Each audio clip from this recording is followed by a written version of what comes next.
একজন এমপি পদপ্রার্থী বলেছেন যেই সিটে বিএনপি সিট পাবে না, যেই এলাকায় সেখানে ফ্যামিলি কার্ড দেওয়া হবে না। হ্যাঁ, ওই কার্ডের বিনিময়ে আপনি বিভিন্ন বেনিফিট পাবেন। একটু বেশি জানতে চাই, আপনি যেহেতু বিএনপির সঙ্গে বুদ্ধি পরামর্শ দিয়ে থাকেন, আমরা জানি আমরা সেই ফ্যামিলি কার্ড নিয়ে আসলে কি বুদ্ধি দিচ্ছেন আপনারা, কি হবে এটি, কতটা বাস্তবসম্মত? শেখ হাসিনা এমন অনেক প্রতিশ্রুতি কিন্তু দিয়েছিল জনগণকে।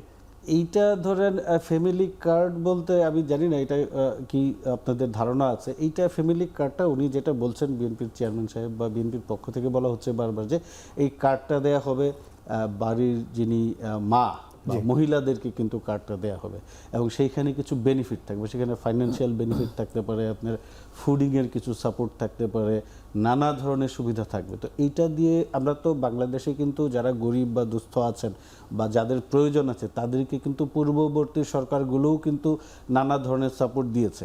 এই জায়গায় আমি আপনাদেরকে একটা কথা মনে করিয়ে দিই, 1991 সালে যখন খালেদা জিয়া ক্ষমতায় আসলেন, প্রথম কিন্তু উনি একটা কর্মসূচি নিয়েছিলেন কাজের বিনিময়ে শিক্ষা। তখন কিন্তু এই ধরনের প্রশ্ন উঠেছিল যে ওই সময়কার সরকার এটাকে সাপোর্টটা দিতে পারবেন কিনা।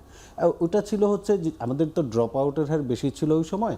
তো যারা হচ্ছে স্কুলে যায় না, মাঠে বা বিভিন্ন রকম শ্রমে নিয়োজিত হয় যেসব শিক্ষার্থীরা বা শিশুরা, ওই সময় বিএনপির প্রোগ্রাম ছিল যে ঠিক আছে তুমি স্কুলে ব্যাক করো, ওই সময়টাতে তুমি কাজ করে যেই পরিমাণ অর্থ পাও ফ্যামিলিকে সাপোর্ট দেওয়ার জন্য ওই পরিমাণ অর্থের খাদ্য সহায়তা আমরা তোমাদেরকে দিব।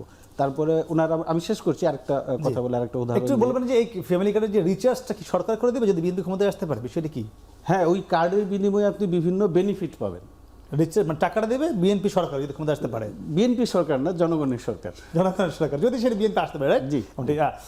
মারদিয়া মমতাজ, আপনার কাছে একটু আসতেছি, এই যে ফ্যামিলি কার্ডটা আপনি কতটুকু আশাবাদী এই ফ্যামিলি কার্ড নিয়ে?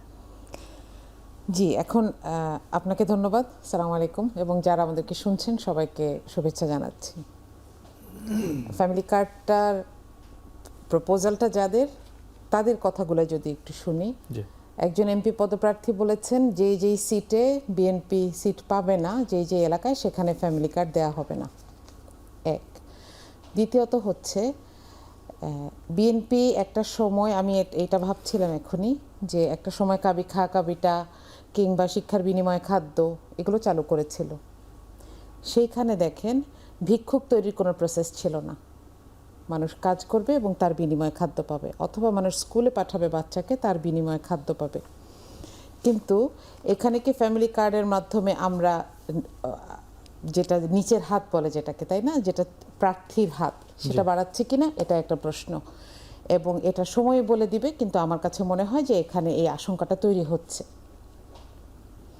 তৃতীয়ত হচ্ছে এটার জন্য যে লজিস্টিক সাপোর্ট দরকার, সেইটা বাংলাদেশ সরকারের অ্যাচিভ করতে যে সময় লাগবে, আমরা যদি এই সক্ষমতা এবং স্বপ্ন দুটার পার্থক্য দেখি, তাহলে এটাকে একটা অলমোস্ট ইম্পসিবল ড্রিম মনে হয়। এখন স্বপ্ন দেখতে তো অসুবিধা নাই, কিন্তু এটার বাকি যে দিকগুলো, যে এটার মাধ্যমে আসলে এটা সুদূরপ্রসারী ভূমিকাটা কি হবে। এবং এখন আরেকটা জিনিস আমাদেরকে একটু খেয়াল করতে হবে, যে এটা ভোটারকে ব্রাইব করার জন্য এটা একটা ওই যে বাকিতে ভোট কেনার ব্যবস্থা করা হচ্ছে কিনা, এটাও একটা অনেক বড় প্রশ্ন।